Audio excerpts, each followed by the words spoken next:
Simple machines are machines that make our lives easier. Let's start off with one machine called levers. Levers can turn or move on a fixed point. This fixed point is called a fulcrum. The three parts of the lever is called the effort, load, and of course, the fulcrum. There are three types of levers. There is the first class lever, where the fulcrum is in the middle of the load and the effort. Then there is the second class lever, where the load is in the middle of the fulcrum and the effort. Now, the third class lever has the effort in the middle of the fulcrum and the load. When you exert a force at one end of the lever, it produces another force at the other end to lift a load. Next, we're gonna talk about the wheel and axle. Oh, no, wait. A wheel and axle is a wheel or crank that is attached to an axle. A wheel and axle can also make things possible to roll.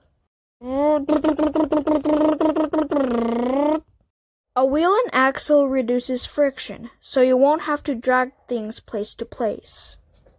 The next simple machine we're gonna go through is the pulley. A pulley is a wheel with grooved rims and a rope or chain that moves around the wheel. There are also three types of pulleys, just like the levers. The first pulley is called the fixed pulley, where the pulley is attached to something so it won't move. When one end of the rope is pulled, force changes direction and the load moves.